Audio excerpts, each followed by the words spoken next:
Hello, and welcome to Realizations with Clarissa, a podcast sharing weekly lessons on productivity through well being. I'm your host, Clarissa Dunan, and every week I'll be sharing stories, realizations, and the lessons I'm learning while I'm figuring out paano ba magkaroon ng more fulfilling relationships, lasting happiness, and productivity, both at home and at work. Expect tips on how you can enjoy a quiet mind every day and feel more confident and secure at marami pang iba to bring more positive feelings into your day. If you are ready to explore these realizations with me, remember to follow and subscribe so you never miss an episode.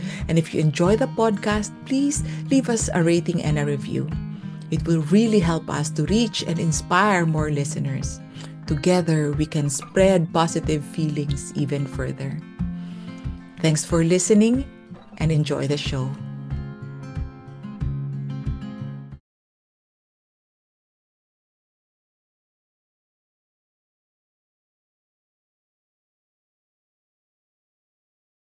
Today, ang naisip kong topic ay something about the nature of thought. Kasi yung previous episode natin with Vita, na-discuss niya yung observing your thoughts.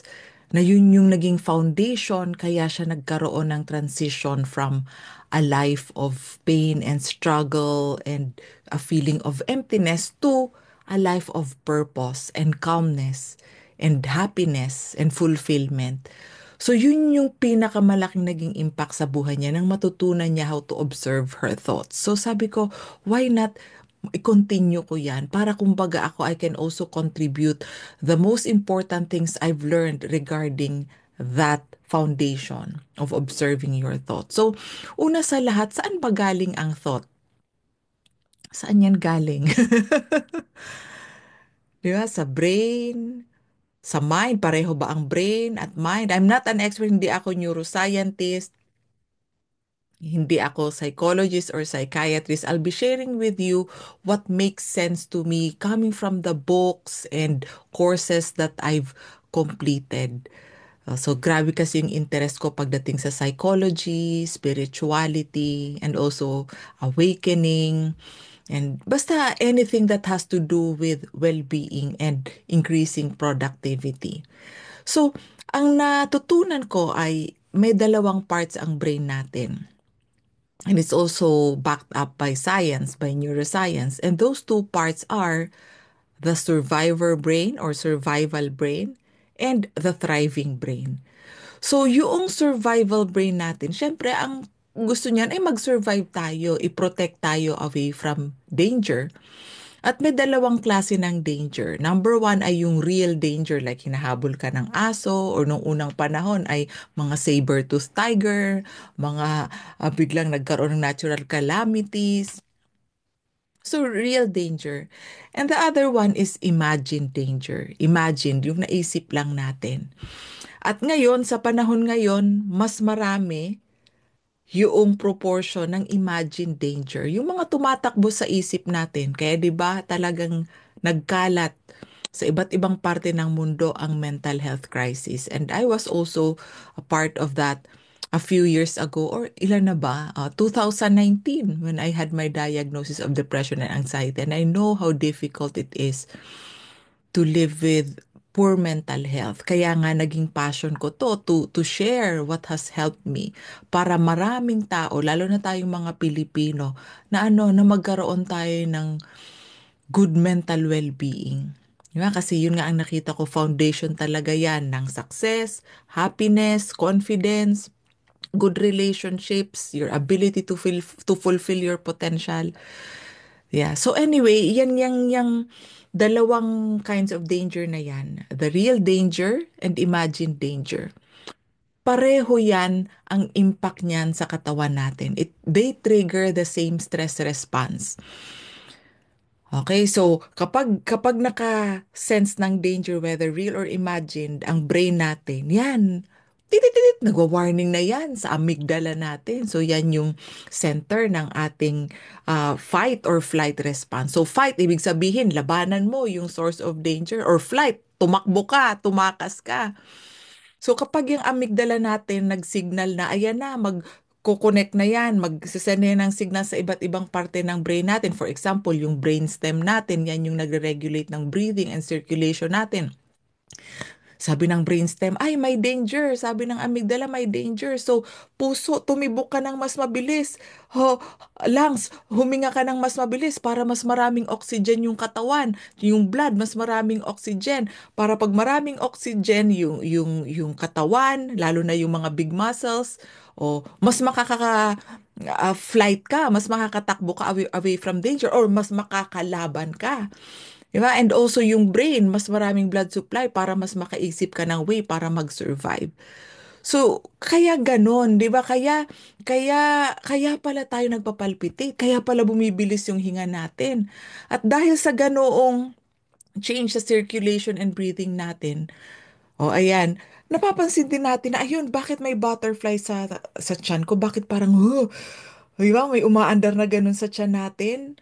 Na parang minsan parang nalulula tayo o parang feeling natin grabe, nakakatakot. Yung kasi dahil nagre-distribute yung circulation away from non-essential areas na di mo naman kailangan para mag-fight or flight, kasama na dyan yung tiyan. Okay, may butterflies. Kasama na dyan yung skin and extremities mo, kamay. Kasi di mo naman kailangan yun para makakaripas ka. So, kulang na ng circulation dun kasi napunta doon sa big muscle groups and brain. So, I'm explaining this kasi yan, kumbaga, it's a natural reaction of your body kapag may real or imagined danger. Pero ang mahirap niyan is kung madalas puro tayo imagined danger, kaka-worry natin sa future, kakaisip natin ng mga masasaklap na iniisip ng ibang tao or about ourselves, or may mga critical voices na pinapaniwalaan natin. O kaya nire-reminisce natin yung painful past, so nakaka-trigger ulit ng danger, danger, danger. So, laging na-activate yung ganong response ng katawan natin, fast heartbeat, at hindi lang yan, yung stress hormones natin na-activate din, yung cortisol, yung epinephrine, yung norepinephrine, na lahat yan nakakapataas palalo ng heart rate, ng blood pressure, nakaka-alter yan ng metabolism, and of course, dahil binibilisan niyan kung paano ka mag-isip para makasurvive ka away from danger, yan, talagang hirap ka makatulog, and that itself is kumbaga a source of more stress to the body and to the mind, kasi syempre pag hirap ka makatulog, maraming impact yan sa health mo and sa mental health mo. So kapag parati tayong may imagined danger, hindi na ako masyadong magdi-discuss nung sa real danger, okay? Kasi yun nga, we're talking about yung mental health, which is more on gaano ka kadalas ma-burden ng negative thinking, ng fearful thoughts. Gaano ka kadalas maging takot because of what's going on in your head. Okay, kapag parating ganyan, anong mangyayari? Ayan, grabe yung stress hormone sa katawan. Tapos yun nga, yung organs mo, di ba? Talagang yan, yung puso mo parang hindi mapakali, yung utak mo di rin mapakali. Kapag prolonged yan na ganyan, anong nangyayari? Yan na, nagkakaroon na ng mga symptoms ng physical illness. So ako, yan, I'm also a registered nurse. Yan talagang naaral ko yan. Habi ko, grabe, yung connection ng mind and body. When the mind suffers, the body also suffers. But when you improve the mind, the body also improves. Yung health mo nag improve din. So yun yung natutunan ko na ang thought natin, talagang laging may kakabit yan na feeling. So kapag meron kang worried thought or scary thought, o ano ang feeling? Worried. Parang nafe-feel mo nga, ano ba yung feeling ng worry? Ano yung feeling ng being scared, running scared? Kapag meron kang happy thought, you have a happy feeling. Kapag meron kang grateful thought, you have a grateful feeling. Meron kang angry thought, meron kang angry feeling. So, hindi pa nangyari na meron kang angry thought, tapos meron kang happy feeling. Diba? So, yun talaga ang na-realize ko, no, na kung ano yung inisip mo, lalo na yung pinaniwalaan mo, yun yung mag-trigger ng feeling mo. Okay, so sabi ko, grabe, napaka-powerful ng thought. Grabe. Kapag may naisip ka nga na scary thought o something that makes you feel insecure o ano mangyayari sa katawan mo, ayun na, grabe na, yung fight or flight response, yung BP mo, tingnan mo, o yung brain chemistry mo, nag-iiba na lahat. So, ibig sabihin, thought is really powerful. So powerful that it can cause people to commit suicide dahil sa thought. Or it could cause people to kill each other, start wars. Diba? It could cause people to have a heart attack or a panic attack. At marami pang iba. Ganyan ka-powerful ang thought natin. Okay, at lalo pa dahil nararamdaman ng katawan natin kasi nga 'di ba na-explain ko sa inyo anong nangyari kapag may na-sense na danger, anong nangyayari doon sa ating katawan. So feeling talaga natin totoong-totoong totoo yung naiisip natin kasi nararamdaman ng katawan natin at pag naramdaman ng katawan natin lalo naniniwala yung utak natin, lalo tayong kumbaga nagiging reality natin. So it's a cycle hanggang sa ano, yung thought na naging feeling yun na ang nagdidikta ng action natin. So whether it's keeping us stuck dahil procrastinate tayo ng procrastinate dahil sa kung anong mga fearful thoughts, pag naisip natin gawin something outside our comfort zone, sabi ng utak natin, danger, danger. Hindi yan familiar sa'yo. Hindi mo yan alam. So that's dangerous territory. Huwag kang pumunta dyan. So ano, ang katawan mo ano? React. Oh, grabe, palpitate. Right? So, hindi gagawin. And so on. So talagang ano nangyayari? Thought, feeling, action, and the action, lalo na yung repeated action or repeated inaction that leads to the results that we have. Whether it's in our career or business or relationships or our mental health, our physical health, and everything starts from our thought. Okay, so yun ang pinaka-importanteng gusto kong maiwan sa inyo today. For you to understand how powerful your thoughts are. Oh, pero syempre, that's only one side of the story. Yung, kumbaga, survivor brain natin. Hindi niya naman kasalanan niya na mag-warning siya sa atin. It's really part of our brain. Kasi kung walang warning mechanism yan, o di ba, ilang beses na siguro tayo na put in danger, napaso, nasagasaan, o kung ano man. So that's important. Pero kailangan natin, alam natin, how to distinguish what's real and what's imagined. Kasi kung hindi, yan na mabuburden tayo, masastuck tayo sa buhay na hindi yan talaga yung deserve natin. Hindi yan yung buhay na gusto natin. Na laging takot, laging insecure, laging nagtatago sa isang sulok, laging nagpo-procrastinate. Right? Hindi yan yung gusto nating buhay. So, that's very important for us to understand where thought is coming from, paano natitrigger yung katawan natin based on our thinking. And another thing that I'd like to talk about today is ano yung nature ng thought aside from it's very powerful. So karamihan hindi natin alam na yung mga karamihan sa thought natin, hindi yan yung objective reality. Okay, kasi kapag iyan hindi natin alam yan, feeling natin lahat ng maisip natin totoo. At dahil totoo yan, maniniwala tayo. At dahil naniwala na tayo yun na, grabe yung limitation sa buhay natin. Grabe yung limitation sa potential natin. Grabe din yung limitation sa kung paano tayo mag-respond sa ibang tao o kung paano natin i-grow ang relationships natin. So I'd like to talk about the nature of thought. At ang natutunan ko ay number one, thought is impermanent. Impermanent. Thoughts come and go. Napansin mo ba yan? Thoughts come and go. Hindi porket inisip mo yan ngayon, yan na ang lagi mong maiisip 24/7 hanggang bukas. Makakalimutan mo, mawawala din sa isip mo yan. Okay, so thoughts come and go. Ibig sabihin din yan is you're not forever depressed, you're not forever anxious. Okay, and ano yung nasabi ko kanina, yung feeling mo caused by your thought. And the moment the thought goes away, the moment you stop thinking the thought, the feeling also goes away. Napansin mo ba yun kapag halimbawa stress na stress ka, tapos bigla kang nag-deep breathing, napunta sa iba yung attention mo, hindi na dun sa stressful thought, kundi doon sa breath mo, sa katawan mo.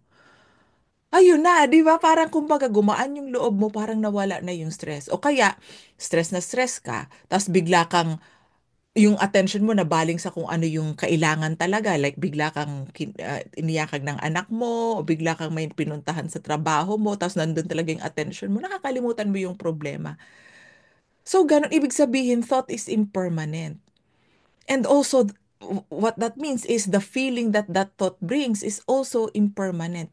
It disappears as soon as you let go of the thought. Right? And that's very empowering. That's very empowering kasi ibig sabihin, meron kang say sa kung gaano mo katagal i-hold on ang feelings na yan.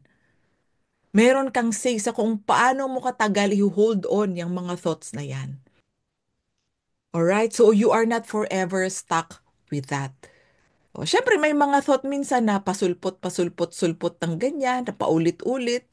O, meron tayong mga paraan yan para ikaw, imbis na dun ka mag-focus sa thought, ay mag-focus ka somewhere else. Like yun nga, sa breathing mo, sa pakiramdam ng katawan. But yan, na-discuss ko na din yan sa ibang episodes like being present, having a quiet mind.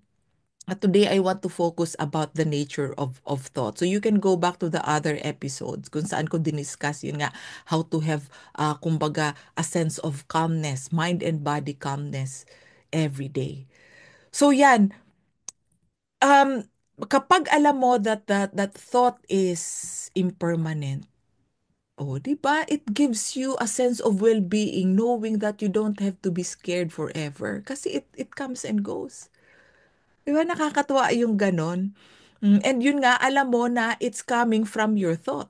It's not coming from reality, from the outside world. Syempre sa umpisa medyo mahirap pang mag-sink in yan. Ano, pero kumbaga just keep an open mind and see how this sharing plays out in your life. No, o nga no, thought comes and goes.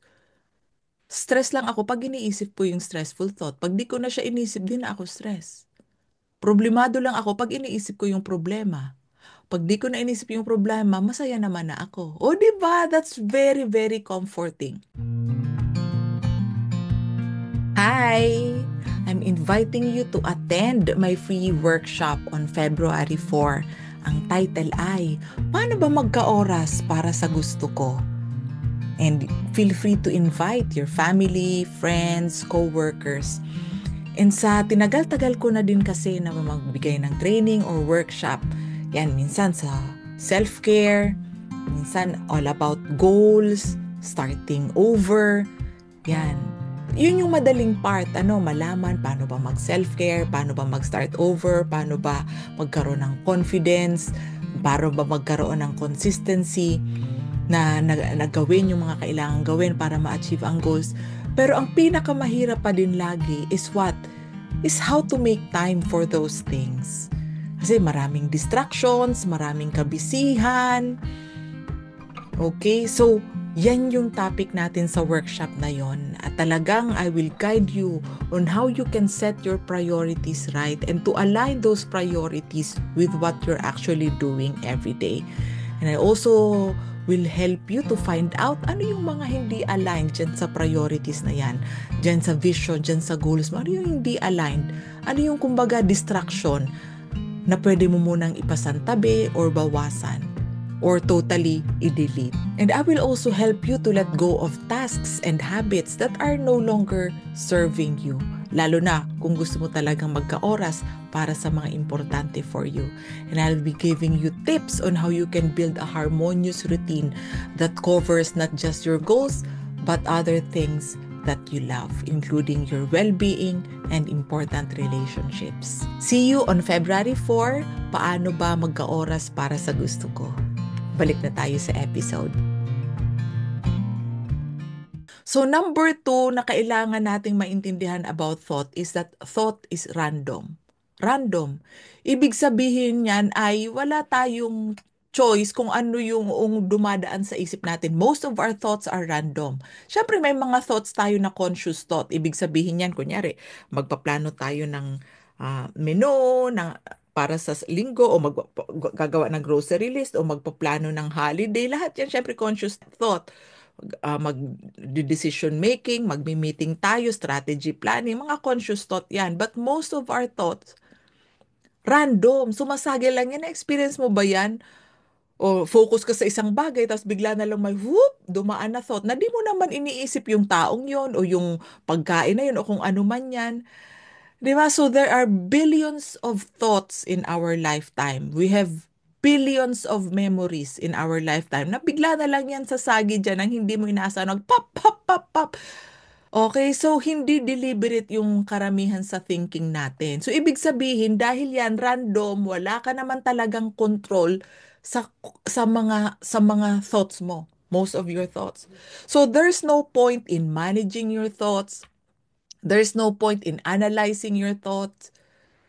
O, ang nagiging habit kasi natin kapag may naisip tayo, lalo na something that triggers an emotion, ay grabe, nasusundan na natin. Anong ibig sabihin yan? Anong ibig sabihin yan about me? Ano ang ibig sabihin yan about my future? Ano, o, di ba? Inanalyze na, inanalyze na. O kaya kapag it's something that is causing, kumbaga, a struggle within our mind, gusto natin ayusin. Clarissa, ayusin mo sarili mo ha. Hindi yan pwede, hindi yan pwede, naiisip mo yan. Masama yan na naiisip mo yan. Di ba? You should be ashamed of yourself for having those thoughts. Oh, i-analyze mo kung paano yan masosolve. Di ba? So the more that we analyze thoughts, the more na anong nakikita natin, the more that we see how flawed we are. Oh, lalo na kapag scary yung thought na yan and we feel a bit insecure o kaya yung thought na yan it triggered an emotion na medyo down yung mood natin. Oh, the more that we analyze the thought, para tayong computer software na hindi maayos ang takbo kasi nga kumbaga low mood, hindi maayos yung tingin natin sa sarili natin o sa mundo o sa ibang tao. Kapag nag-analyze tayo ng information, ano mangyayari yan? Garbage in, garbage out. So natural, pangit yung ating mga conclusion. Napansin mo ba anong impact ng pag ikaw nag-overanalyze ng buhay mo? O, di ba lalo kang nadadown? Lalo kang nadadown, lalo na if you start analyzing from a low mood. Okay, so ako nga, yan, natutunan ko, sabi ko, hindi ako mag-a-analyze ng buhay ko, ng mga bagay-bagay, hindi ako magdidesisyon kapag low mood ako. Kasi, kumbaga ha, mababa yung IQ ko because I cannot think properly. I cannot make decisions properly kapag, kumbaga, I'm in a low mood. So, hinahayaan ko muna, I pause, I wait until I feel better, and that's when I make my decisions. At dyan actually lumalabas yung answer kapag nag-pause ako and stop thinking, stop analyzing. Okay, so thoughts are random. So yan, dahil random yan, don't feel obliged na sundan yan, i-analyze yan. Don't engage with them kasi the more na mag-engage ka, lalo mo parang kinausap mo na okay. O, 'di ba? Dapat kasi ganito ganyan ang gawin mo. Okay, ikaw mali ang sinabi mo. Okay, ito dapat ang sabihin mo. O, nanong ka na, stuck ka na. 1 hour na, 2 hours na, kausap mo pa din sarili mo. Samantalang, if you let go of that thought, ano yung sabi natin kanina? Thought is impermanent, it comes and goes. When you let go of the thought, okay na ulit ang pakiramdam mo. 'Di ba? And when you let go of the thought, may space. Pag may space diyan, napansin mo ba when you clear your mind, diyan lumalabas, ay, ping, ayun na yung answer. Ping, ayan na yung wisdom. Ping, ayan na yung creative ideas, brilliant ideas. 'Di ba? So, kumbaga, overthinking, overanalyzing won't really help you, lalo na kapag mental health ang pinag-uusapan or happiness. Okay? Ang number 3 na natutunan ko about thought is that it's very, very compelling. Kapani-paniwala talaga, it creates a reality as if it's really happening. Kasi bakit? Nararamdaman mo sa katawan mo eh. May naisip ka, nagpalpitate ka. May naisip ka, yung tiyan mo, parang wow, nagkaroon ng butterflies, ng lamig yung kamay mo. So parang feeling mo talaga, totoo yan. It's giving you a feeling na kapartner nung thought. So talagang feeling mo may ebidensya. At eto pa, ang brain natin, yung survivor brain natin, ang galing niyan mag-narrow down into, kumbaga, details na, ay, okay, asan dyan yung signs of danger, asan dyan, tututututut. So talagang nakafocus ka lang maghanap noong signs of danger kasi nga ang gusto ng survivor brain is for you to survive. So dahil signs of danger ang hinahanap mo, oh, may negative bias ka. Diba? So doon ka lang talaga nakatingin sa, oo nga, totoo nga talaga na may masama siyang pakay. O, ay, totoo talaga na the world is a dangerous place. Yun ang mga makikita mong ebidensya. Sabi nga niyan, whatever you focus on, that's what you find. O, so talagang makakita ka ng maraming ebidensya at nagiging self-fulfilling prophecy na din. Dahil ganun ang tingin mo dun sa isang tao, kung paano mo siya tratuhin ay based dun sa thought mo dun sa isang tao. So, ko, grabe din siya mag-react sa'yo. Naging defensive siya o naging upset siya. Ano na, ay, totoo talaga na wala talaga siyang kwenta. So, naging self-fulfilling prophecy na sa sarili mo, sa ibang tao. Right? So, mas lalong nagiging compelling yung thoughts natin. Okay, pero kapag alam natin na kung ano talaga ang nature ng thought, mas madali nating malaman na ano, okay, it's a thought. And number four, thoughts are subjective. Oh, so very compelling. But if we understand that thoughts are subjective, anong ibig sabihin yan? Hindi porket iniisip ko yan, yan na ang katotohanan ng buong mundo. Hindi porket iniisip ko yan, yan din ang iniisip mo. It's subjective. Ibig sabihin, if it's subjective reality. It's not the reality in the external world. And that's also very comforting kasi kumbaga, wow, grabe. Okay, thought. Naiisip ko to, it's very compelling, na ramdam ng katawan ko, but doesn't mean it's the truth about me. It doesn't mean that it's the truth about the world or about other people, about life. Di ba? So, kumbaga, magkakaroon ka na ng suspicion, imbis na maniniwala ka lang lagi 100%. Nasabi nga natin, di ba, random lang yan. Huwag mo kayaan na maniniwala ka lagi sa mga random na impermanent na dumadaan-daan lang ng mga subjective. Kapag alam natin na ang thought natin ay subjective, they're unlikely to be the truth. So, you are more capable of dropping a thought that you don't want.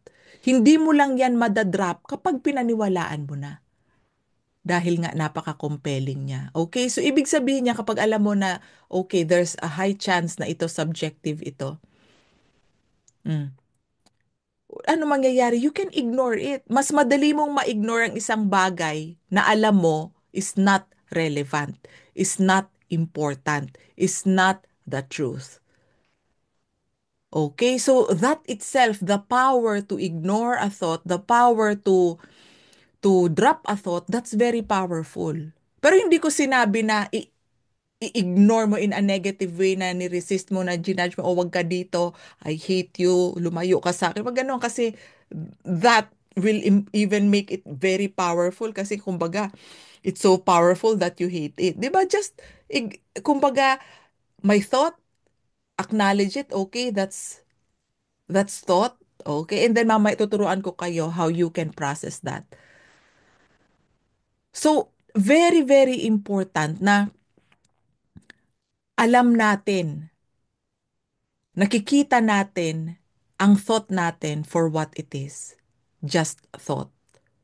But even if it's just thought, it's so powerful that it can do so many things to your body. It can dictate your feelings, your actions, and your results in life. Okay? So, may nagtanong din sa akin, how would you know if the thought is good or bad? And sabi ko, yan, subjective ulit yan. Kasi ang good, o quote unquote, ang good for me may not be good for other people. So, subjective yan. Positive, negative, thought, subjective yan. Those are only labels. Diba? Kasi pag sinabi kong that's a good thought, pwedeng sa'yo, that's a bad thought. Diba? Kasi subjective, iba-iba nga tayo. How we see the world, iba-iba tayo. Okay, so ikaw, pakinggan mo yung katawan mo.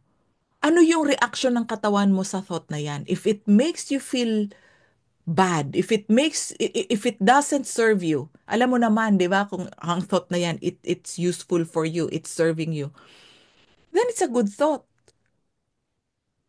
Diba? Pero kung yung thought na yan, It makes you feel down, nawawala yung belief mo sa sarili mo.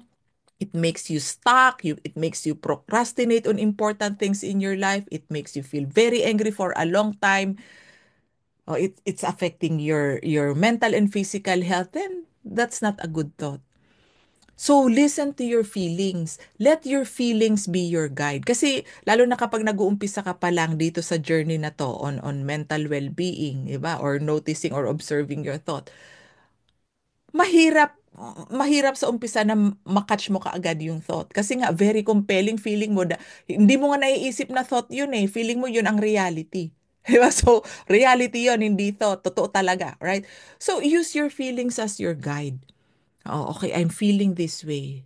And let that be a pointer for you to pause and reflect on your thinking. Kasi anong sabi natin kanina, it's your thinking that leads you to feel a certain way. So, ito yung nararamdaman ko. Okay, how's my thinking? Saan ako na umiikot-ikot yung utak ko? O, di ba? And from there, dun mo na i-recall mo na yung natutunan mo today, di ba? It's impermanent, it's subjective, it's random, it's compelling. Okay, and then what do you do with that? Oh, once you notice that it's a thought, oh, you label it, it's a thought. It's a thought. For me, ang madalas kong thought ay yung judgmental thought, judging. Judging myself, judging others, judging the situation. Hindi ako pumapayag, hindi yan pwede. Right? Judge. Ah, okay, si judge ko yan judge. Okay. Ang judge ko din, assumptionista, mahilig mag-assume. Mahilig mag-assume ng motibo ng ibang tao o ng iniisip ng ibang tao o kung ano man yan. Ah, si assumptionista. O matatawa na lang ako. But I don't judge it like tipong, ay, masama ka, umalis ka dito, layas. Oh, that's additional judgment, negativity, right? So I just notice and label it. Another common na critical voice din sa akin ay yung pleaser. Although nag-tone down na ng sobra, ano, so yung pleaser like, oh, dapat gawin mo to, hindi mo pwedeng i-offend yung ibang tao, ganto, ganyan, ganyan, ganyan. And it's causing a lot of conflict and resentment within me. But pero pag dahil natututunan ko na kung paano yan i-catch, diba? So yung totoong ako, the authentic me that has more wisdom than the survivor brain, yun yung mas nakaka-decide on what to do rather than naniwala lang ako sa lahat ng sabihin ng mga critical voices dyan. Okay, so notice and label as si judge. Okay, and then I shift my focus to something else. Kasi sabi nga natin, the moment you stop thinking the thought, the feeling, the uncomfortable or stressful feeling that thought brings also disappears. So, ano gagawin ko niyan? Okay. Three deep breaths. Right? So, that's the simplest thing. Kasi you have your breath with you. Nakahiga ka, matutulog ka, nagko-commute ka, may kausap ka. You can always go back to your breath. Or your body. Especially how your body feels.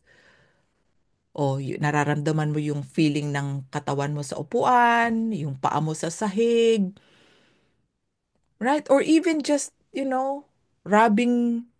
gently rubbing your fingertips together, two fingertips, ayan no? And then you focus your attention on the sensation na nararamdaman mo yung ridges ng fingertips mo. Or focus on wiggling your toes. Kung medyo nakokorrihan ka sa breathing, wiggle your toes. Pag dyan nakafocus ang attention mo, hindi ka mag-overthinking. Hindi mo susundan yung thought that's creating your stressful feeling.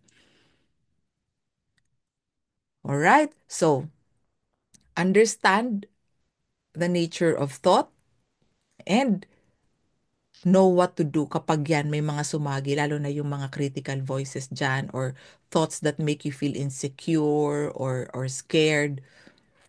Right? So, notice and label the thought and then put your attention somewhere else, especially your breath, your body. Nakabigay na ako ng examples. So I hope this will really, really help you to feel more grounded, more at peace, more relaxed, at mas mabilis mong makalma yung sarili mo, mind and body kapag na-stress ka. Okay? Kasi nga, yan, siguro naman na-sense nyo na din mula pa yung kanina pag-explain ko, it's our thoughts that's causing our stress. Kasi yung feeling of stress, that's a feeling. And feelings are caused by the thought. Right? So yan, kapag nasa-stress ka, go back to your thought and then you know what to do with that now. Tulad ng nasabi ko na kanina. And I hope that that will give you the freedom to live the kind of life that you want. And I know that you want to feel more calm, you want to feel happier, you want to be able to enjoy the kumbaga the day-to-day life. Kahit may mga challenge sa labas, ikaw, you're able to feel happy and secure. And I know that you want to be more confident and believe in yourself more, believe in others more, and lahat yan, lahat pa, and more. Mangyayari lahat yan kapag ikaw natutunan mo how to see thought for what it is and what to do kapag may mga sumasagi dyan. Okay, I hope this has helped you and you can share this to others as well. And if you need more support, especially on mastering what I have shared with you today, you can book your free consultation. Go to my website, clardooncoaching.com. And then we will discuss how coaching can help you, whether it's for you to develop habits para ikaw talaga, you're grounded, you have a clear mind, and then you can apply that kumbaga clear mind and that sense of relaxation into how you do your work, how you can be more productive, how you can increase your personal performance kasi syempre kasama na dyan ang confidence, creativity, decision making. O kaya outside work yan, relationships mo at home and also even relationships at work kasi yung mga conflicts, although syempre conflicts can be a gift as well, di ba? Pero kung araw-araw kang may ka-conflict ka o araw-araw kang nasa stress ng ibang tao, it's a manifestation of something that you haven't learned yet. And coaching can also help you with that. Or even dissolving emotions na hindi mo malaman kung ano yan. Okay? So coaching can also help you with that, especially because I specialize in well-being, productivity through well-being. So you will be able to do what you really want to do. Okay? Kasi wala na yung mga pabigat na dala-dala ng mga insecure thoughts or scared thoughts, fears, limiting beliefs. Yan yung i-dissolve natin. So, yon, kita-kita tayo sa sunod na episode. Enjoy! Enjoy practicing what you have learned today. Thank you so much for listening to Realizations with Clarissa today. I'll be back next week with more well-being, relationship, productivity, and quiet mind tips to help you get the most out of life. For now, please remember to follow and subscribe. Please share the podcast with your friends o kung sino man na alam mo na pwedeng matulungan ng podcast na to. Love you and have a great week.